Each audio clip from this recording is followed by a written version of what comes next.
de ustedes a iniciar la grabación de la clase para que pues puedan apoyarse de pronto pues más adelante si algo se les olvida o para que los compañeros que no se pueden conectar pues tengan acceso a recibir la información. Antes de entrar pues como en materia, pues debo hacerles algunas, digamos, como observaciones o transmitirle alguna información de que pues hasta el momento aún no tenemos claridad si nosotros vamos a hacer el retorno a la presencialidad pues así como en una fecha pronta o sea, estamos digamos como en ese proceso, si hacemos el retorno presencial o si se va a hacer retorno gradual o si efectivamente vamos a continuar pues desarrollando la labor desde la parte virtual. ¿De qué depende eso? Eso depende pues en gran parte de los padres de familia, dependen de ustedes como estudiantes, porque creo que ya les enviaron una encuesta donde pues ustedes van a plasmar sus opiniones, sus puntos de vista. También depende de las condiciones en las que se encuentre la institución, pues para poderles garantizar a ustedes, por así decirlo, como los protocolos de bioseguridad. Entonces, hasta el momento, pues no se ha concretado como tal esa información. También pues depende de las orientaciones que nos dé el Ministerio de Educación. Entonces, por ahora, pues vamos a continuar, o sea, digamos como por semana, por así decirlo, vamos a trabajar de manera virtual. Ya cada titular a partir del lunes les va a informar a ustedes cómo va a ser la forma de trabajo, pues del tiempo de aquí en adelante. Entonces, yo quiero pedirles, por favor, que tengan listos y al día sus portafolios, porque en cualquier momento que pronto nos den la orientación de regresar, ustedes deben tener ya pues esa parte al día, es decir, no va a haber tiempo o espacio para que ustedes me digan, no, profe, yo le presento mi portafolio la otra semana porque no lo tengo, porque no he terminado las actividades. No, por favor, ténganlo listo. Si llegado a un caso extremo, continuamos o digamos le damos finalización a este año de manera virtual, de igual forma los portafolios se deben recoger porque se deben revisar. Y el año entrante, ustedes están en décimo, el año entrante deben darle continuidad a ese mismo portafolio, es decir, ustedes toman como punto de partida el portafolio con el que finalizan el grado décimo. Entonces es importante, por favor, que ese documento lo tengan al día, ese instrumento que de cierta manera es evaluativo para ustedes. Antes del receso de las vacaciones, habíamos trabajado en la guía número 2 hasta la pregunta número 8.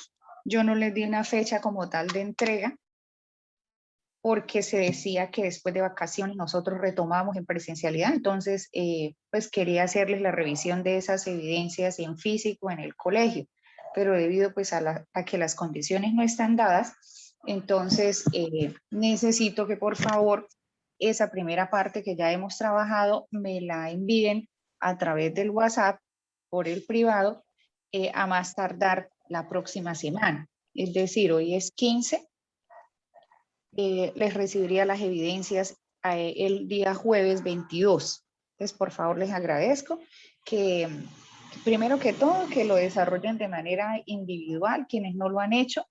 No, como les decía en un encuentro anterior, por favor no se copien las actividades, si tienen la posibilidad pronto de reunirse y ustedes así lo estiman conveniente y mantienen todo lo que son los protocolos, lo pueden hacer, pero no me entreguen actividades iguales.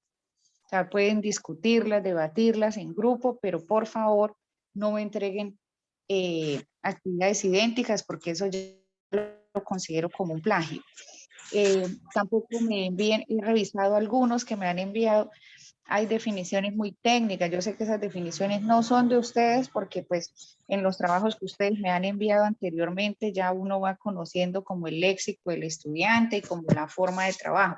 Entonces hay unas definiciones que son tan técnicas que sé que las están tomando de internet y no es la finalidad de las actividades. Es que usted mismo con sus palabras a usted misma con sus palabras, escriba lo que entendió. Yo no les estoy pidiendo cosas así como del otro mundo, solo lo que hayan entendido. Y de igual forma, yo les doy la orientación respectiva en el desarrollo de la clase. Por eso hay algunos que a veces me dicen, profe, yo me voy a adelantar.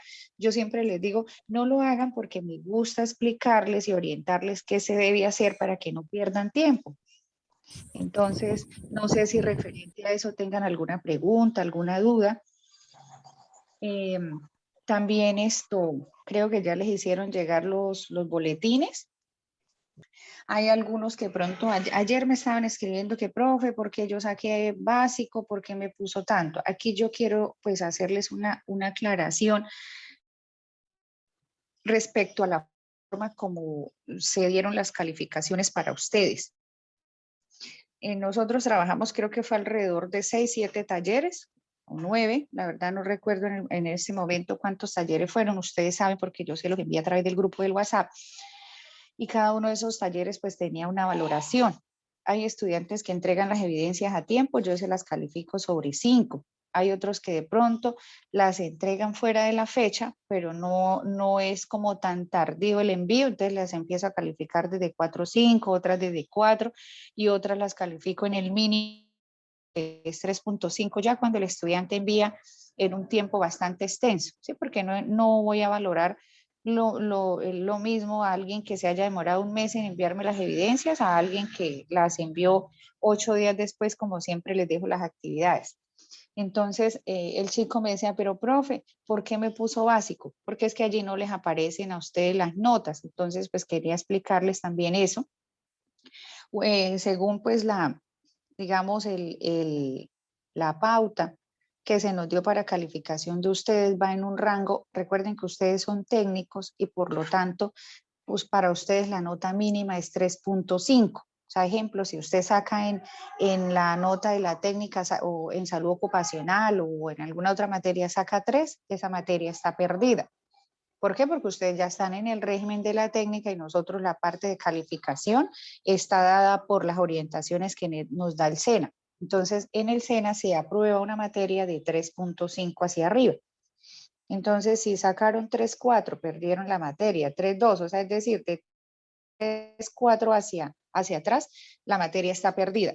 Y de 3.5 a 4, el estudiante se cataloga con el concepto de básico. Es decir, si ustedes sacaron 3.9 en las notas que tienen en la técnica, están en el rango de básico, porque pues esa fue la tabla o la escala que se nos dio para calificar. Entonces, de 3.5 a 4 son básicos. De 4.1 hasta 4.5 son altos. O sea que si usted, por ejemplo, sacó 4.5 y otro compañero sacó 4.3, los dos están en la conceptualización de alto. Si sacaron 4.6 a 5, ya están en un nivel superior. Entonces, esa es como la escala de valoración.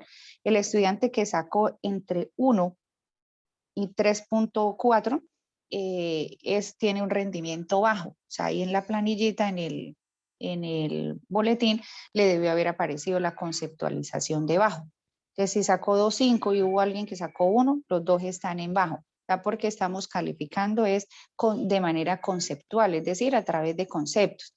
Entonces, los ítems que se agregan ahí, pues, por ejemplo, un estudiante sacó básico y en los ítems que le agregan dice que se esfuerza por presentar sus actividades a tiempo, que se esfuerza por cumplir, analizar e interpretar los temas que se le dan. Entonces, esas conceptualizaciones son buenas y solo que están catalogadas en ese rango. Entonces, ¿yo qué hago?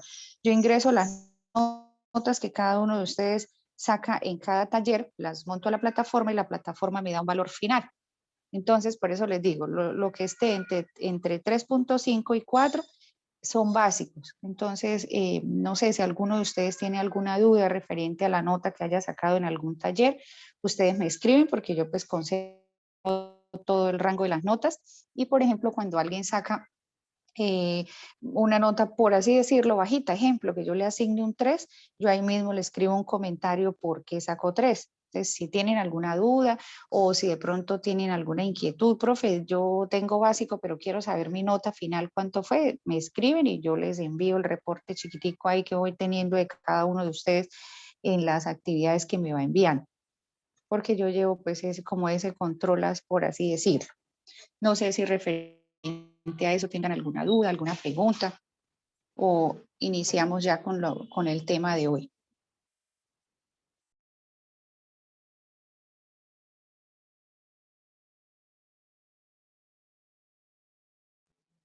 No, profe, por el momento no tengo ninguna duda. Por mí puede continuar. Bueno, perfecto. Entonces, para hoy les voy a orientar, les decía que ya habíamos trabajado hasta el punto número 8. Les voy a orientarles para que empecemos a trabajar la actividad 3.3, que es de apropiación del conocimiento. Entonces, miremos que aquí habla de conceptualización y teorización. Entonces, en esta parte yo les voy a dar pues como tal los conceptos que aquí nos solicita la actividad de aprendizaje y esa teoría. Entonces, vamos a hablar sobre la fuente de poder. Dice, identificar la fuente de poder de un computador de mesa, el tipo de fuente de poder y el tipo de mantenimiento a realizar de acuerdo a las necesidades de este dispositivo. Entonces, pues ya habíamos identificado que era una fuente de poder, que es una caja que tienen los computadores de mesa o de torre, que son las carcasas esas grandes. Es una pieza cuadrada que en su parte interna pues está constituida únicamente por elementos electrónicos, porque la función de la fuente de poder pues es distribuir todo lo que es la corriente eléctrica a través del equipo de cómputo. Entonces, esa es la función. Si, ejemplo, se llega a deteriorar lo que es la fuente de poder, que se dañe, pues automáticamente el equipo se quedaría sin energía, porque es la fuente de poder precisamente quien energiza todas las partes del computador. Aquí ya nos habla sobre el mantenimiento. El mantenimiento de la fuente de poder es aquel que debemos realizar cada cierto tiempo. Recordemos que ya habíamos explicado el concepto de mantenimiento, que hace referencia a la limpieza, hace también referencia a la reparación, porque a veces recordemos que hay que hacer mantenimiento preventivo, que sería una limpieza, y el mantenimiento correctivo, que sería ya, por ejemplo, que se dañó, entonces vamos a reemplazar la pieza que se dañó por una pieza que esté funcional. Entonces, esto hay que hacerlo cada cierto tiempo. Ya inclusive habíamos hablado en una clase anterior de que cada cierto rango de tiempo hay que hacer mantenimiento, así el equipo no esté fallando. ¿Para qué? Para prevenir posibles fallos más adelante. Entonces, aquí mismo lo dice, para prevenir fallas o para realizar el cambio de algún dispositivo eléctrico.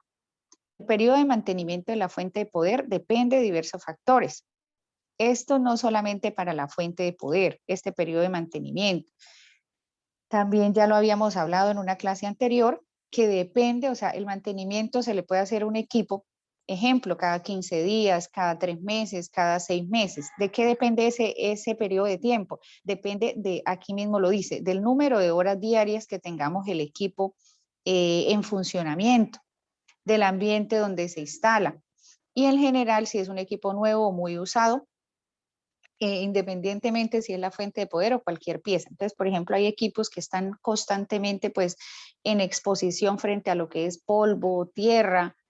Entonces, esos equipos es necesario hacerles mantenimiento en periodos de tiempo no tan prolongados. ¿Por qué? Porque, pues, como ya sabemos, van recogiendo tierra, polvo, cualquier partícula que esté así como en el ambiente, se puede meter allí en el computador a través de las ranuras que tiene para ventilación.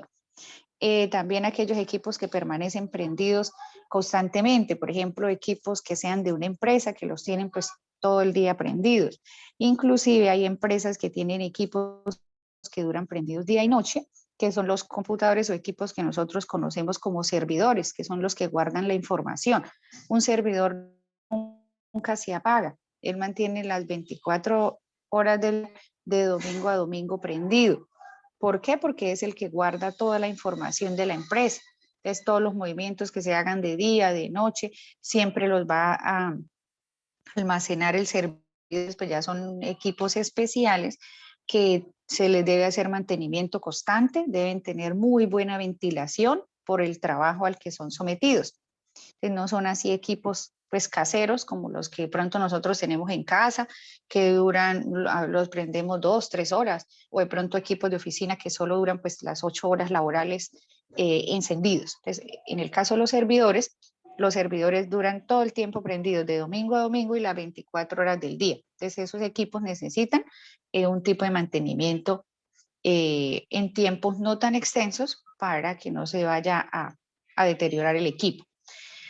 Entonces, aquí vienen una serie de preguntas, específicamente 11 preguntas sobre qué es la fuente de poder, cuáles son los voltajes de la línea doméstica, con qué elemento electrónico se convierte, qué elemento transforma el voltaje de corriente alterna a corriente directa, qué función cumple el capacitor, tipos de fuentes que existen, tipos de fuentes ATX. Entonces, esto lo podemos tomar como una consulta. Sin embargo, pues yo les voy a dar algunas orientaciones para que ustedes puedan resolver. Aquí en el punto número 10 habla de una ficha técnica, que la diseñen.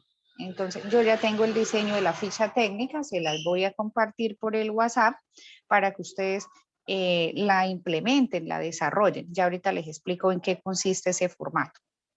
Y el punto 11 dice, realiza un paso a paso donde expliques cómo realizar un mantenimiento preventivo a una fuente de poder, incluyendo el listado de herramientas necesarias para este mantenimiento. Entonces, vamos a trabajar sobre la primera parte. Entonces, ¿qué es la fuente de poder? Pues, la fuente de poder es una pieza o un dispositivo electrónico que me sirve para energizar el computador o para darle energía. Voy a mostrarles por acá un video corto donde les va a explicar todo lo que corresponde a la fuente de poder. Aquí hay algo importante en la pregunta número 2 que pregunta o dice los voltajes de la línea doméstica, ¿de cuánto son de cuántos voltios? Quiero que alguien de pronto me diga qué sería o qué entiende por línea doméstica. ¿Quién me colabora? Pues lo de la casa, por ejemplo, o sea, los computadores que permanecen en las casas, en los hogares, ¿no? Bueno, sí tiene coherencia lo que dice, aunque aquí le quiero hacer una salvedad.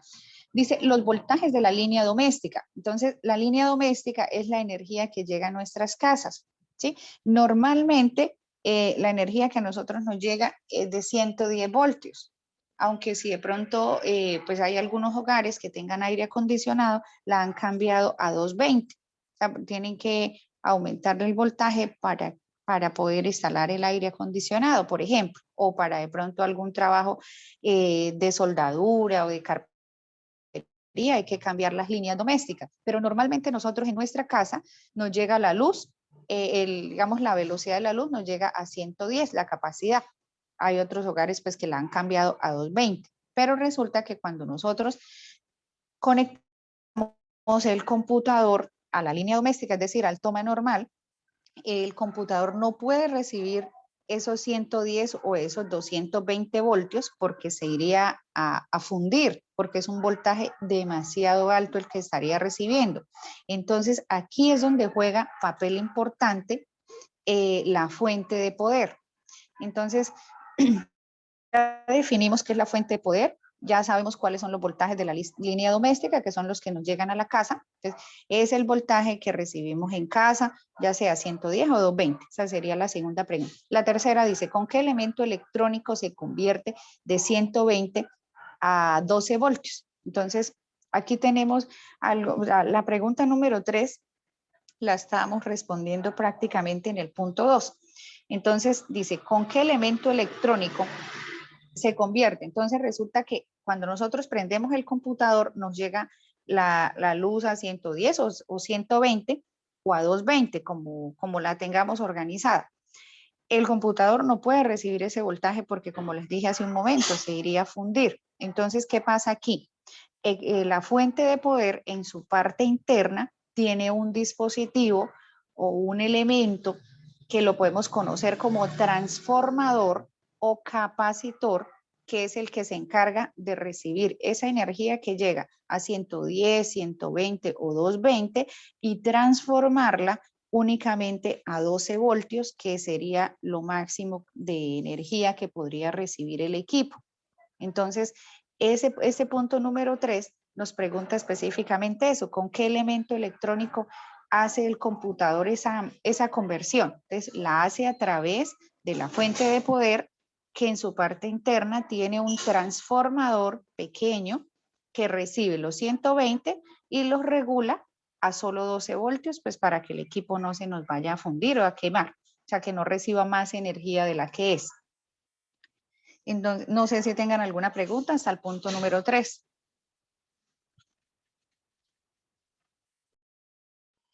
No, profe. Bueno, perfecto. Entonces les voy a proyectar el video para que lo revisen y les quede mucho más fácil pues responder a partir de la pregunta número 4 hasta la pregunta 9, porque en la pregunta número 10 y la 11 les voy a explicar cómo viene la ficha para que ustedes pues la aprendan a diligenciar, conozcan todas sus partes.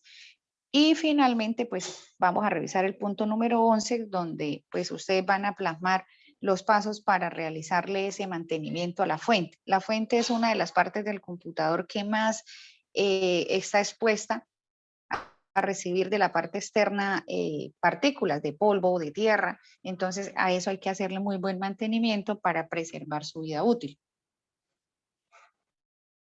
Entonces, voy a proyectarles el video. Es un video realmente corto. No me gustan los videos tan extensos porque se pierde como el hilo de lo que llevamos. Entonces, creo que dura solo 5 minutos, pero es importante, por favor, que tomen nota para que puedan ir respondiendo pues los interrogantes que vienen más adelante.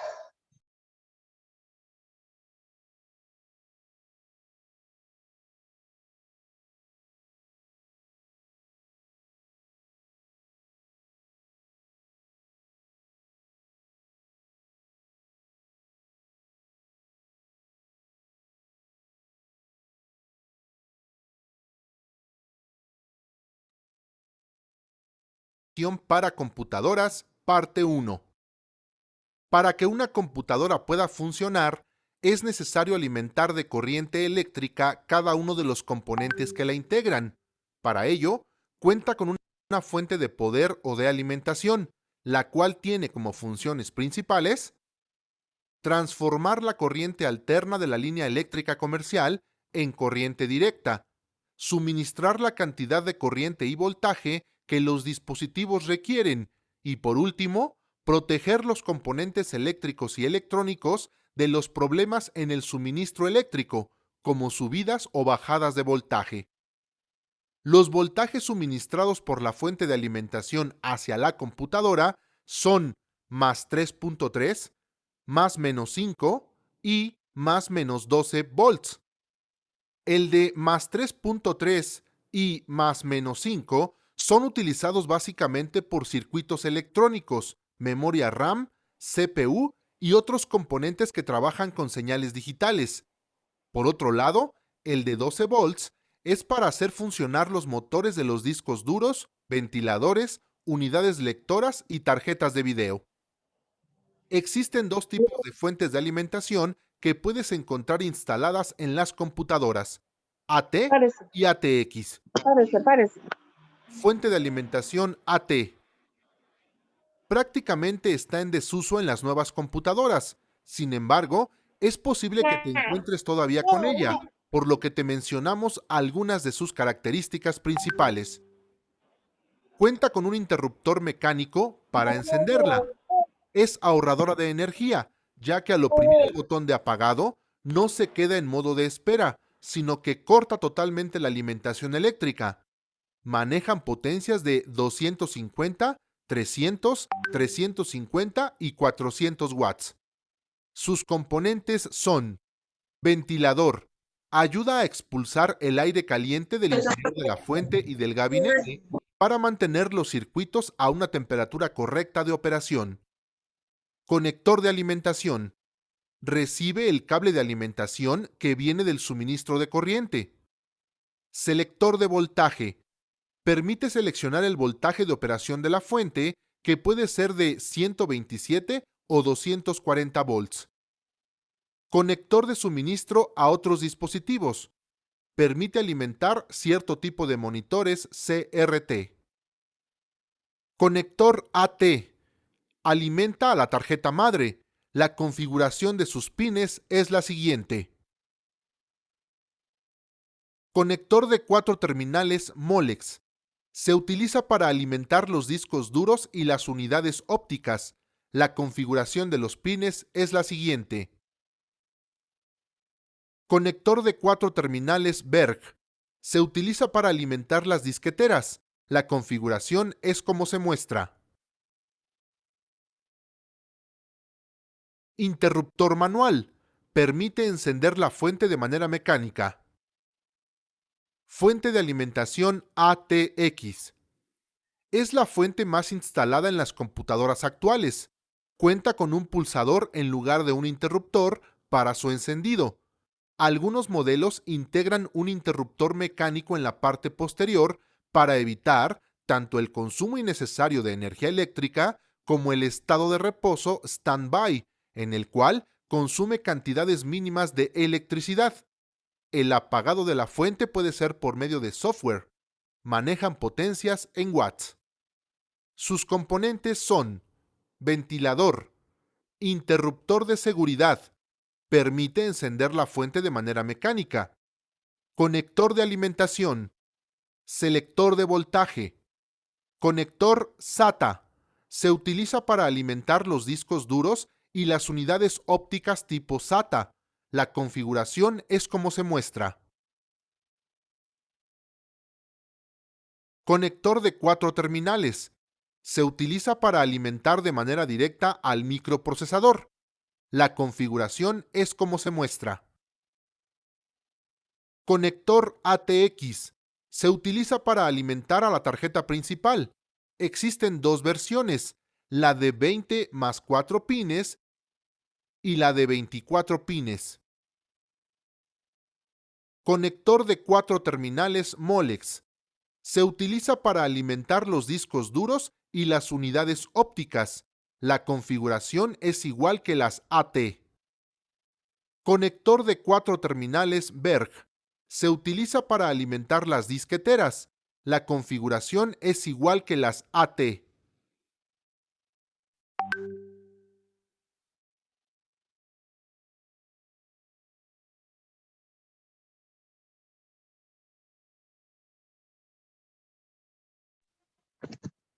Bueno, chicos, ese es el video, pues donde nos da como tal la orientación para que ustedes puedan responder las preguntas que se formulan en la guía.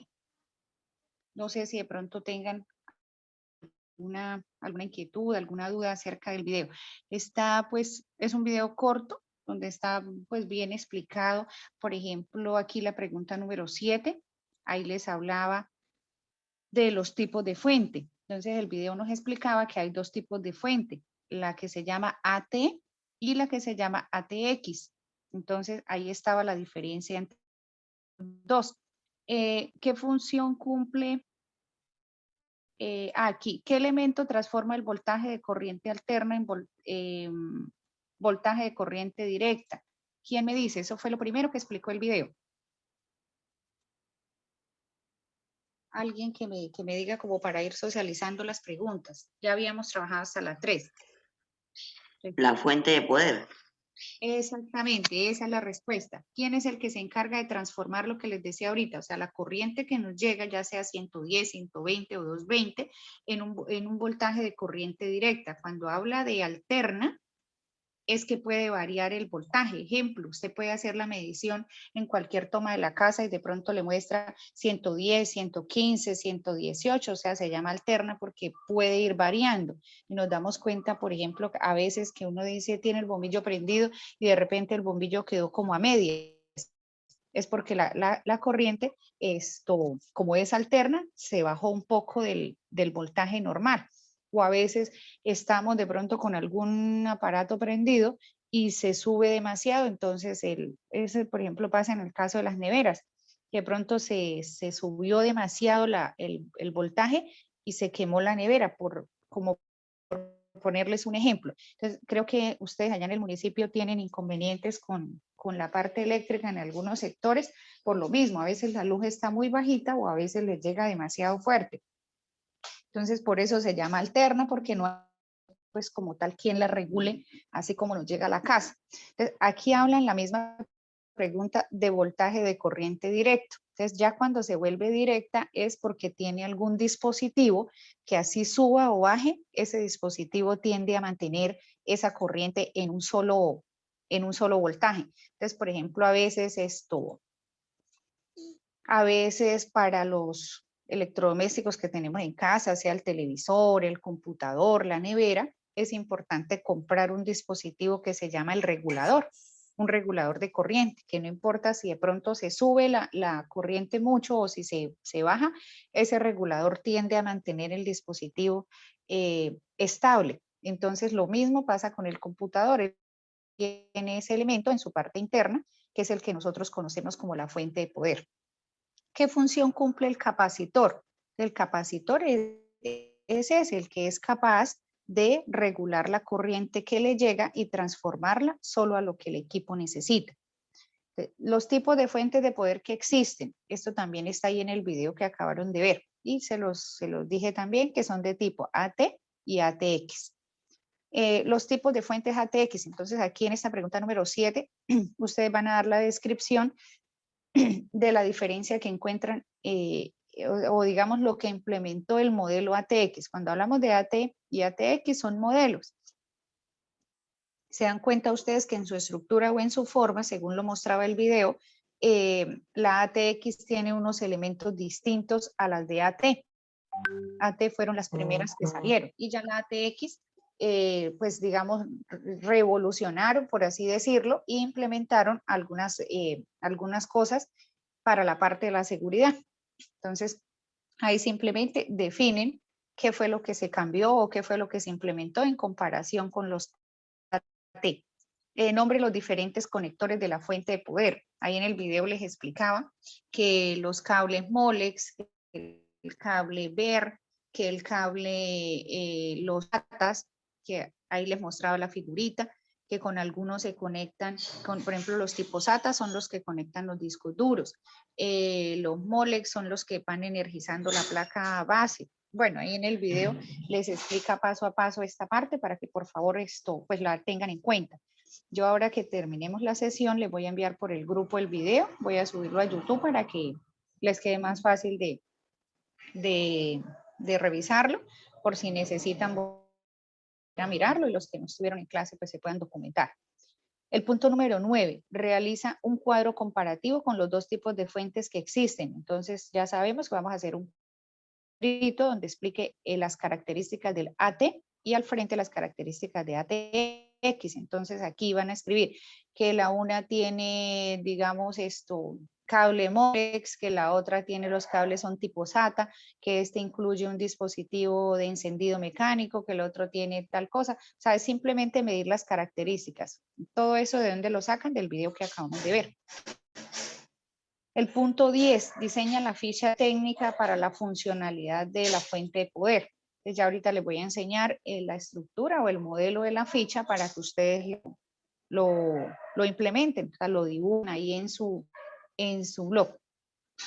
Y realiza el paso a paso de cómo se realiza el